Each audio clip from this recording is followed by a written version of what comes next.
জীবনে যদি চ্যালেঞ্জিং কিছু না থাকে ভালো লাগে, এটাকে একদম এক্সক্লুসিভ ও ডিজাইনার ড্রেস বলতেই পারো। শুধুমাত্র এই পাঞ্জাবির কাটিংটা দেখো। তার কারণ হলো আমি এটাকে প্রথমে এঁকে কাটিং করিয়েছি। জুন মাসে একজন বড় ইনস্টাতে অর্ডার করতে এসেছিল। সে একটা পাঞ্জাবির ফটো পাঠায়, সেটার মতো বা সেটা বানাতে বলে না, কিন্তু এটা এখানে দেবে ওটা সেখানে দেবে বলে অনেক কিছু জানায়। তারপর আমি ওর কথা শুনে ও রেফারেন্স ফটোটা দেখে এবার আমি একটা রাফ ডিজাইন করে ওকে পাঠাই, কারণ এটা একদম ভিন্ন ধরনের কাজ ছিল বলতেই পারো। কোথায় কি দেবো, কতটা দেবো, কতটা দিলে ভালো লাগবে আমি নিজেই বুঝতে পারছিলাম না, তাই প্ল্যানিং না করে এটা পারফেক্ট করা অসম্ভব। আর এই ডিজাইনগুলো ওই রেফারেন্সে এত লম্বা টাইপের ছিল, আমার অতটাও ভালো লাগেনি, তাই একটু চেঞ্জ করে আমি আমার মতো করলাম। আর কালারগুলো যেন কেমন কটকটে টাইপের ছিল, তাই কালারটাও আমি আমার মতো করেছি। এক কথায় বলতে পারো আমি ক্লায়েন্টের কথার বাইরে গিয়ে বানিয়েছি। আসলেও আমায় বারবার বলছিল দিদি এটা পারবে তো, সুন্দর হবে তো, তার কারণ ও দেখেছিল একটা জিনিস, তারপরে ওর আইডিয়া আমায় শেয়ার করেছে।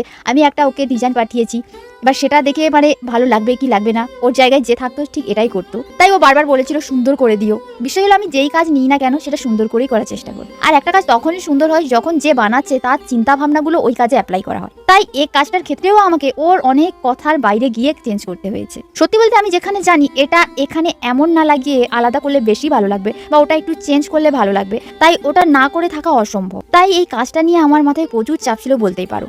তারপর ভাবছিলাম যখন ও দেখবে জিনিসটা চেঞ্জ করে দিয়েছি ওর রিয়াকশান কি হবে, ওর যদি ভালো না লাগে, মানে অনেক কিছু ব্যাপার মাথায় চলছিল একেবারে সেই কাটিংয়ের দিন থেকেই বলতে পারো। কারণ কাটিংটাও সম্পূর্ণ আলাদা ধরনের।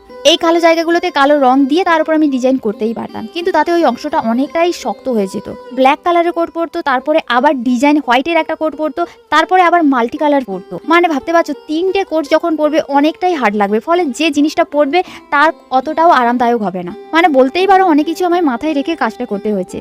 তাই এটাকে আমি এক্সক্লুসিভ ডিজাইনার ড্রেস বলছিলাম। যেভাবে বড় বড় ডিজাইনাররা একটা ড্রেস বানায় চারদিক মাথায় রেখে এটা ওটা প্ল্যান করে, সেই রকম। আর এই যে মাল্টি কালারের শেড নাম্বারগুলো আমি বলতে পারবো না, কারণ এই সব শেডগুলো আমারই বানানো। এবার কোনটাতে কত পার্সেন্টেজ মিশিয়েছি আমি জানি না, আমার মোটামুটি আইডিয়া অনুসারে একটা করে ফেলেছি যেটা আমার চোখে ভালো লাগবে সেইভাবে।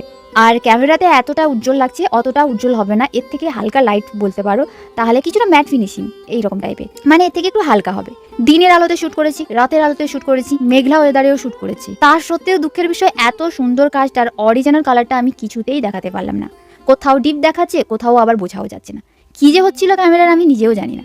পুরো ভিডিওটার কেবল এই ভাগটাতে দেখতে যে পারছো এমন, মানে 100% এমন নয়, বাট 80 to 85% মোটামুটি কাছাকাছি বলতেই পারো এই এরিয়াটার মতো। এখানে এই বুটি ওয়ার্কটাও চেঞ্জ করেছি। সত্যি আমি অনেকবার চেষ্টা করেছি গো ফাইনাল লুকটা অন্তত ভালো করে দেখানোর জন্য, কিন্তু বরাবরই ক্যামেরার লাইট বেড়ে যাচ্ছিল, কেন হচ্ছিল বুঝতেই পারছি না। আমি পার্সেলটা পাঠিয়ে দিই এবং বনু হাতে পেয়ে জানাই দিভাই পার্সেলটা এসে গিয়েছে, খুব সুন্দর হয়েছে, ফটোতে যেমন লেগেছিল তার চেয়েও খুব খুব সুন্দর লাগছে। আমি ওকে থ্যাংক ইউ জানাই। আর তোমাদের তো ভালো করে দেখাতেই পারলাম না, তাও কেমন লেগেছে জানিও। দেখা হচ্ছে কালকে।